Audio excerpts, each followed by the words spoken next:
यूरोपीय यूनियन की vice president, उन्होंने पाकिस्तान से मुतालिक एक ऐसी स्टेटमेंट दी है जिसके बाद भारत में इस वक्त आग लगी हुई है। अलमारूफ जेडी बख्शी, उन्होंने अपनी हुकूमत को स्टॉप किया है कि गुफ्तगू के अंदर पाकिस्तान को लेकर जो खौफ है वो बिल्कुल वाज़ेह था। भारत में लोग चीख रहे कि यूरोपीय यूनियन पाकिस्तान को रीजनल पार क्यों कह रहे हैं। जहन में पाकिस्तानी अफवाज का किस कदर खौफ बैठा हो। हमारी लीडरशिप 1-2 कदम आगे नहीं सोचती भारत से, हम 10 कदम आगे का सोचते हैं।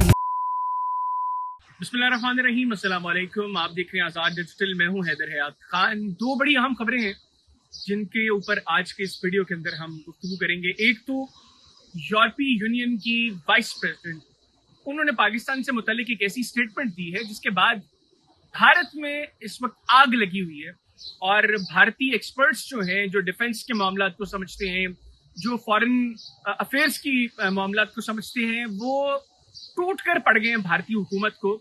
और कुछ लोग जो है वो बड़ी तनकीद कर रहे हैं यूरोपीय यूनियन के ऊपर।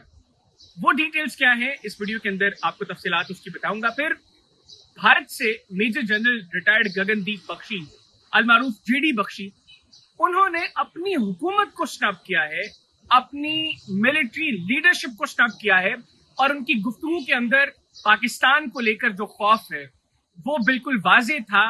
और पाकिस्तान की फिजाइया से मुतालिक उन्होंने जो गुफ्तगू की है वो भी मैं इस वीडियो के अंदर आपके साथ शेयर करूंगा। सबसे पहले बात करें यूरोपीय यूनियन की, जो यूरोपीय यूनियन कमीशन की जो वाइस प्रेसिडेंट है काजा कैलिस, वो पाकिस्तान का दौरा करती हैं और इस दौरे के दौरान वो बड़ी अहम मुलाकातें करती हैं पाकिस्तान में और पाकिस्तान के हवाले से बड़ी पॉजिटिव गुफ्तगू करती हैं।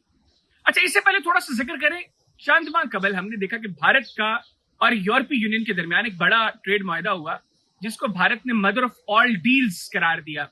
और उसके बाद मैंने भारतीय चैनल्स पर ये गुफ्तगू की थी कि आपको बज़ाहिर तो ये चीजें कैश करवाने के लिए, मीडिया पर शोर मचाने के लिए तो बड़ी पॉजिटिव दिखाई दे रही है, लेकिन बुनियादी तौर पर ये जो मदर ऑफ ऑल डील्स है ये भारत की जो लोकल इंडस्ट्री है उसको बहुत बुरी तरह मुतासर करेगी। और अब ये चीजें भारत के अपने इकोनॉमिक एक्सपर्ट्स जो हैं इकोनॉमी के, वो ये डिस्कस कर रहे हैं कि जनाब लोकल इंडस्ट्री, जो लोकल मैन्युफैक्चरिंग भारत में हो रही है, उसको बहुत बुरी तरह नुकसान पहुंचाने जा रही है ये डील। और हमने देखा कि रिसेंटली मोदी अडानी और अंबानी के बिजनेसेस की प्रोटेक्शन के लिए चंद ममालिक का दौरा करता है।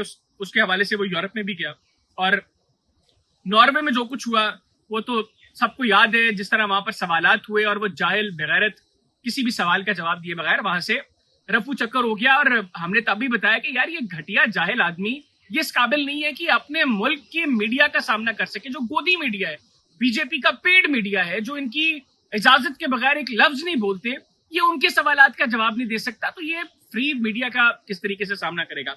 बहरहाल जो कुछ हुआ उस दिन नॉर्वे के अंदर, उसका भी एक बड़ा नेगेटिव इम्पैक्ट किया और यूरोप ने भारत को देखने की अप्रोच को तब्दील किया। सवाल बड़ा सादा सादा, बड़ा सिंपल सवाल था कि यार तुम हमारे शराकतदार बनने जा रहे हो, लेकिन हम भारत में देखते हैं कि तुम्हारी सुपरविजन में, तुम्हारी गवर्नमेंट की प्रोटेक्शन के साथ लोग माइनॉरिटीज के साथ जो वहां पर सलूक कर रहे हैं, इंसानियत से सलूक हो रहे हैं, तो हमें इसके ऊपर बताओ कि क्या पॉलिसी क्या तुम्हारी। लेकिन वो घटिया जाहिल, चूंकि मैंने पहले बताया कि इस काबिल नहीं है कि वो लोगों के सवालात का जवाब दे सके, यहाँ पर है ही कुछ नहीं, उसकी कोई सोच, कोई विजन नाम की कोई चीज ही नहीं है उस शख्स के पास, तो वो क्या उनके सवालात के जवाब देता। पर ये सारा सिलसिला हुआ यूरोप और भारत का और गोदी मीडिया चीखा। उन्होंने अपनी गवर्नमेंट को नहीं पूछा कि यार तुमने क्यों सवालों के जवाब नहीं दिए। उन्होंने मोदी के ऊपर क्रिटिसिज्म नहीं की कि तुमने क्यों उनके प्रेस को जो है वो एड्रेस नहीं किया। उल्टा वो जो यूरोपीय यूनियन के वहां पर जिन ममालिक के जर्नलिस्ट मौजूद थे उनके ऊपर तनकीद शुरू कर दी कि तुमने सवाल क्यों किए। अब बनती तो है भाई, जब उनको अंदाजा होना चाहिए था कि ये घटिया जाहिल इस काबिल नहीं है, तो इस हवाले से तो जरूर नॉर्वे के उन सहाफियों के ऊपर तनकीद बनती है जिन्होंने मोदी से सवाल किया। अच्छा, वापस आते हैं अब काजा कैलिस के ऊपर। काजा कैलिस पाकिस्तान का दौरा करती हैं और इसमें वो अहम मुलाकातें करती हैं और जो ज्वाइंट प्रेशर हुई काजा कैलिस की और इसहाक डार साहब की, उसके अंदर उन्होंने पाकिस्तान को रीजनल पार कहा और स्ट्रेटेजिक जो कॉपरेशन है यूरोपीय यूनियन और पाकिस्तान के दरमियान, इसके ऊपर भी गुफ्तगू की। अब भारत में लोग चीख रहे हैं कि यूरोपीय यूनियन पाकिस्तान को रीजनल पार क्यों कह रहे हैं, क्योंकि भारत में तो हमने 12 साल ये झूठ का मंजन बेचा कि पाकिस्तान आइसोलेट हो चुका है, पाकिस्तान जो है वो उसको हमने तन्हा कर दिया है। आज दुनिया का कोई मुल्क पाकिस्तान से बात करने को तैयार नहीं है। पाकिस्तान के साथ किसी तरह के मुआहदों में जाने को तैयार नहीं है, तो ये यूरोपीय यूनियन क्यों कह रहा है कि पाकिस्तान रीजनल पावर है, क्यों कह रहे हैं स्ट्रेटेजिक कॉपरेशन की बातें पाकिस्तान के साथ हो रही हैं? तो भारत में दो तरह की आवाजें होती, जो प्रो बीजेपी तबका है वो एक मरतबा फिर इल्ला करके उन्होंने यूरोपीय यूनियन के ऊपर तनकीद शुरू कर दी कि जी पैसे हमसे लेते हैं, कारोबार हमारे साथ कर रहे हैं, तारीफें पाकिस्तान की कर रहे हैं। हजम नहीं होती ना ये चीज उनसे। हर चीज को एक ही स्पेसिफिक एंगल से देखना है कि इससे पाकिस्तान को क्या नुकसान पहुंच सकता है या इससे पाकिस्तान को क्या नुकसान पहुंचाना है। इस घटिया माइंडसेट से बाहर आने की कोशिश ही नहीं की कभी उन्होंने। अच्छा, फिर पाकिस्तान को रीजनल पावर क्यों कह दिया? भाई हम बड़ा मुल्क है, हमारी आबादी पाकिस्तान से कई गुना बड़ी है, हमारा बजट पाकिस्तान से बहुत बड़ा है, हम मार्केट बहुत बड़ी है, हमारी जो अफवाज हैं उनको जो है वो न्यूमेरिकल बर्तरी हासिल है पाकिस्तान पर, हमारे पास फाइटर जेट्स ज्यादा है, हमारी नेवल फ्लीट बड़ी है, हमारी आर्मी पाकिस्तान से बड़ी है। तो इन्होंने पाकिस्तान को रीजनल पावर क्यों कहा? इसलिए कहा कि पाकिस्तान ने साबित किया हर एतबार से, डिप्लोमेटिकली भी और मिलिटरीली भी, कि पाकिस्तान इस रीजन की सबसे बड़ी ताकत है। हम लोगों ने मिलिट्री मसल तो दिखाया ना अपना पिछले साल, और भारतीय तो सब जानते हैं क्या कुछ किया हमने, और सिर्फ भारतीय नहीं दुनिया जानती है। सब ने देखा कि पाकिस्तान ने क्या हशर किया भारत का गुज़श्ता साल की पाक भारत जंग के अंदर। उसके बाद अप्रोच हमने डिस्कस किया मल्टीपल टाइम्स इसको, कि अप्रोच तब्दील हो गई दुनिया की पाकिस्तान के हवाले से। दुनिया ने और एंगल से पाकिस्तान को देखने की कोशिश की, और फिर अभी ईरान और अमेरिका के दरमियान जो जंग जारी है, इसमें पाकिस्तान ने जो मस्बत किरदार अदा किया, उसके बाद और पाकिस्तान को लेकर पॉजिटिव नोट पर चीजें जो है वो वेस्ट की तरफ से वो बढ़ रही है और अप्रोच तब्दील हो रही है। वो पाकिस्तान को पॉजिटिव एंगल से देख रहे हैं, पाकिस्तान के साथ कॉपरेशन की बात कर रहे हैं, पाकिस्तान के साथ अपने ताल्लुकात को मजीद बेहतर करने की कोशिश कर रहे हैं। और ये सब कुछ अल्हम्दुलिल्लाह गुज़श्ता साल की हमारी भारत के खिलाफ फतह का नतीजा। बुनियाद इसकी तब रखी गई, अब चीजें अल्हम्दुलिल्लाह पॉजिटिव नोट पर आगे बढ़ रही है, और इंशाल्लाह आने वाले वक्त में चीजें मजीद बेहतर होगी। भारत शोर मचाता है, मचाता रहे, हम जूती की नोक पर लिखते हैं, भाड़ में जाओ। ये हमारी सोच नहीं है, अब दुनिया तुम्हारे बारे में ये सोच रही है कि जहन्नुम में जाओ, जो सोचना है सोचो, तुम बड़ी मार्केट हो, अपने पास रखो अपनी सब कुछ। हम लोग अपने फैसले अपने इंटरेस्ट्स को देखकर करेंगे, तुम्हारी मर्जी के फैसले नहीं करने। दूसरी बात करें, मैंने जनरल बख्शी के हवाले से जिक्र किया कि उसने बड़ी क्रिटिसिज्म की है अपनी गवर्नमेंट पर, अपनी मिलिट्री लीडरशिप पर, और कंपैरिजन किया है समहाउ पाकिस्तान की फिजाइया का और भारतीय फिजाइया का। अच्छा, उसने तो जो गुफ्तगू की उसके अंदर एक खौफ दिखाई दे रहा था, पता चल रहा था कि उस शख्स के जहन में पाकिस्तानी अफवाज का किस कदर खौफ बैठा हुआ। उसने पहले तो क्रिटिसाइज किया अपनी गवर्नमेंट को कि यार आप जब भी किसी भी जगह पर पैसे इन्वेस्ट करने की बात करते हैं, जब दिफा का मामला आता है आप लोगों से फैसला ही नहीं होता। क्यों नहीं होता?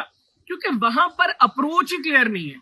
हमें पता है ना कि हमारा बजट कम है, हम लोग अपना दिफा अपने सारे मामला को सामने रखते हुए करते हैं, और अल्हम्दुलिल्लाह हमारा बंदोबस्त हर एतबार से भारत से बहुत बेहतरीन है। वो चीजें जो भारत ने भी प्रोक्योर करनी है, हम उनका भी बंदोबस्त अल्लाह का फजल है हम कर चुके हैं, क्योंकि हमारी लीडरशिप एक दो कदम आगे नहीं सोचती भारत से, हम 10 कदम आगे का सोचते हैं। और ये मैं बात बार बार अपने वीलॉग्स में कर रहा हूं, अपनी वीडियोस में बता रहा हूं कि हम एक दो कदम आगे के फैसले नहीं करते। और ये बात बिल्कुल हकीकत है कि भारत ने आइंदा चंद सालों में जिन चीजों को प्रोक्योर करने के हवाले से डिसीजंस लिए हैं, पाकिस्तान अल्हम्दुलिल्लाह उनका बंदोबस्त कर चुका है, और इस बात का अदराक अब भारत को है कि पाकिस्तान ने सब कुछ बंदोबस्त किया हुआ है। अब जनरल बख्शी ये कहता है कि तुम लोग करना क्या चाहते हो भारत के साथ, या वो अपनी लीडरशिप से पूछ रहे, अपनी पॉलिटिकल और मिलिट्री लीडरशिप से, कि तुम रफाल्स के हवाले से फैसले नहीं कर पा रहे, तेजस तुम्हारा कामयाब नहीं हो रहा, एमका के हवाले से तुमने 15 करोड़ भारतीय रुपए, 1500 करोड़, बल्कि अगर मैं गलत की तो $2.25 अरब, वो आपने एमका के प्रोटोटाइप के लिए आपने रख दिया, और वो भी किसको दे रहे हो तुम? लॉर्सन एंड टोब्रो को, जो ज्यादा चांसेस हैं। 3 कंपनीज बुनियादी तौर पर शॉर्टलिस्ट हुई हैं, जिनमें एक टाटा है, एक भारत फौज है, और एक लॉर्सन एंड टोब्रो है। अब लॉर्सन एंड टोब्रो ये एक जो है कंपनी वो है जिसका इनडायरेक्टली आपने यहां पर भी सर्व किया अडानी को, क्योंकि ये प्रोक्योर करके चीजें अडानी की कंपनीज को देती है। तो वो कहता है कि तुम लोगों ने तेजस में भी यही गंद घोला, अब तुम एमका में भी यही सब कुछ करने जा रहे हो, और तुम देखो कि तुम्हारे मुकाबले में पाकिस्तान क्या कर रहा है। पाकिस्तान जिस तरीके से चीजों को कैरी कर रहा है, आने वाले वक्त में तुम बिल्कुल इस काबिल नहीं रहोगे कि तुम पाकिस्तान का मुकाबला भी कर सको। ये जनरल जेडी बख्शी के अल्फाज हैं। तो अब आप खुद अंदाजा लगाएं कि भारत में उनकी मिलिट्री के जो एक्सपर्ट्स हैं वो क्या अप्रोच रखती है टुवर्ड्स पाकिस्तान। उनको अंदाजा हो चुका है कि भारत आइंदा चंद सालों तक एटलीस्ट इस काबिल नहीं है कि वो पाकिस्तानी मिलिट्री के मौजूदा स्टैंडर्ड्स के मुकाबले में आ सके। और एक बात याद रखिएगा, वो हमारे अभी के स्टैंडर्ड्स को मीट करने की जब कोशिश करेंगे या जब तक वो हमारे अभी तक के स्टैंडर्ड्स को मीट करेंगे, हम अल्हम्दुलिल्लाह उनसे और बहुत कुछ आगे जा चुके होंगे। आने वाली वीडियो में आपको मजीद कुछ डिटेल्स बताएंगे पाकिस्तान के दिफा के हवाले से हमने कौन सी मजीद चीजें हैं जो हम लेने जा रहे हैं जिनका भारत में इस वक्त ठीक ठाक खौफ है। तब तक के लिए मुझे इजाजत दीजिए, अपना फीडबैक जरूर दीजिएगा। अल्लाह हाफिज। पाकिस्तान हमेशा जिंदाबाद।